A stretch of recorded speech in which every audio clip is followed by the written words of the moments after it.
And the classical tradition from the Greek philosophers and the biblical tradition, which came together really at the American founding, both affirmed the importance of prudence as a virtue. For Aristotle, prudence had two primary elements: knowledge of the relationship between means and ends, connecting means and ends, and secondly, a commitment and an understanding of moral purpose. These were the two essential elements of prudence for Aristotle. Augustine was the first church father to bring the cardinal virtues explicitly into Christian teaching, and the ancient church, from at least the time of Augustine forward, adopted the cardinal virtues. A contemporary look, more recently to our times, a contemporary look at the virtues is in Tolkien's Lord of the Rings, where we see the cardinal virtues depicted in the life of Gandalf and Aragorn and Frodo. And then Thomas Aquinas in the 13th century systematized Aristotle, including his teaching on prudence. For Aquinas, prudence was both a moral virtue affecting behavior, and it was an intellectual virtue that stemmed from and was seated in reason. And at some point in Christian teaching, I'm not as sure precisely when, the four cardinal virtues adopted from the Greek philosophers were made subservient to the three theological virtues: faith, hope, and charity or love. And so the Christian tradition focused on 7 virtues, the 4 cardinal virtues and the 3 theological virtues. How do Christians effectively live out the Christian life day to day?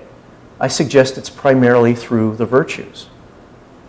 But prudence is not simply one of the 4 cardinal virtues, it's the preeminent one. It perfects the other cardinal virtues of courage and temperance and justice. Prudence helps courage to be courage and not recklessness. It helps justice to be justice and not vengeance. And unfortunately, many modern evangelicals are not familiar with prudence or the other cardinal virtues. And I think that explains in part why they suffer such political frustration and ineffectiveness. But that shouldn't be the case, because the Bible contains numerous texts and stories and doctrinal teaching about prudence. It's mentioned, of course, in Proverbs so many times. But of course, the stories of Nehemiah and Joseph and Daniel and Esther are rich stories about prudence, about prudential decision-making and execution, how Esther approaches the king, organizes a plan, and executes her plan so effectively. And there are other stories besides these that really are about prudence, about making good decisions and implementing or executing them wisely. Discerning the good, for example, which is one part of prudence, is mentioned repeatedly in the Old and the New Testaments. Some of the most interesting passages, I think, are found in Proverbs and Romans. Proverbs 13:16 and 14:18 says that every prudent man acts out of knowledge. And Proverbs 19:2 says it's not good to have zeal without knowledge.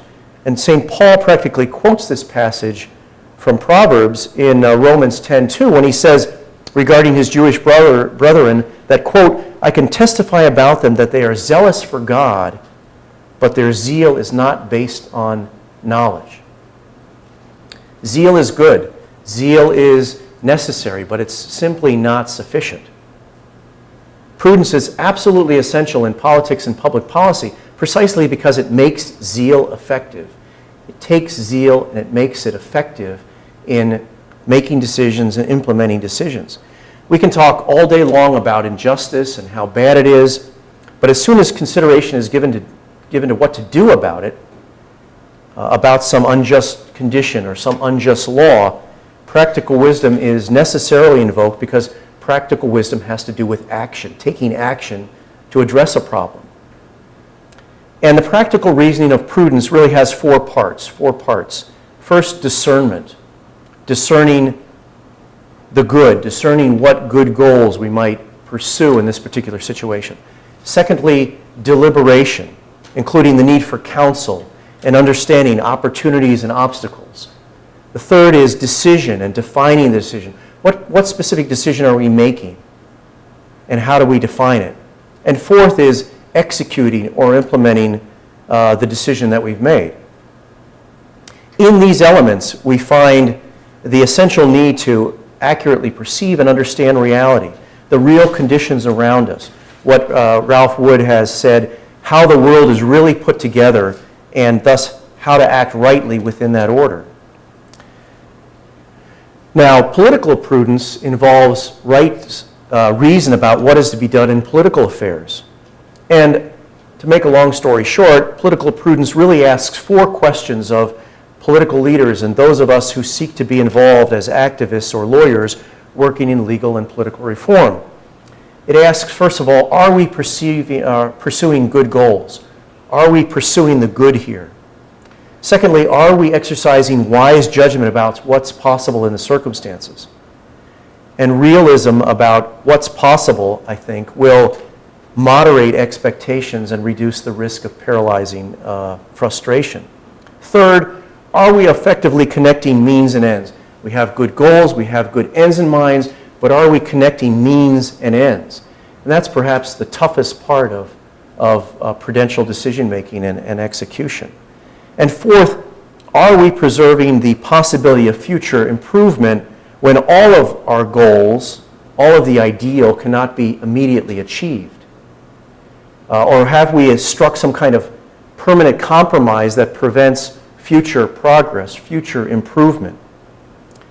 So in these basic elements of discernment, deliberation, decision, and execution, and in these 4 questions lie the practical reasoning that makes prudent the preeminent of the cardinal virtues and that help us grow in prudence and effectiveness in seeking the good in our lives and the good in the communities and institutions that we serve. And these 4 elements and these 4 questions shine a spotlight on whether we've been prudent in protecting human life and human dignity in law and public policy. Now, prudence starts with the understanding that we live in a fallen world. The Greeks, Aristotle would have said that we live in a world of limits and constraints. The Christian tradition would say, and we can explain why. Metaphysically, we live in a fallen world. That's why we have the limits and constraints around us. And prudence challenges us to achieve the greatest good possible in the face of all the obstacles and constraints that surround us. And herein, I think, lies the key to most of the failure to achieve a greater good in public policy. The failure to accurately understand the obstacles and realistic solutions to those obstacles. And I think excessive zeal and impatience is often the reason for this failure in public policy. One of the most difficult questions in politics and public policy is, do we understand reality accurately? Do we accurately understand the facts before us, the conditions around us? And do we identify effective solutions to those problems and obstacles and conditions? In the military context, this is often expressed in the phrase, the fog of war. And in the middle of the American Civil War, Lincoln himself expressed the frustration of, in his words, how hard it is to have a thing understood as it really is. More recently, or closer to our times, Dennis Ross, the Middle East coordinator in the Clinton administration, noted, he said, quote, "Statecraft is often about working to transform current realities so what is not possible today becomes possible over time." He said, before you can change an unacceptable reality, you have to understand it in the first place. And if some of you have seen the movie Amazing Grace about William Wilberforce, there are some scenes from that movie in which Wilberforce, with the ex-slave Equiano, they actually go down into the bottom of a ship, and Equiano tells him about the nature of slavery and the nature of the Middle Passage and the nature of chaining slaves into the slave ship so that Wilberforce could understand the nature and the reality and the facts about the slave trade.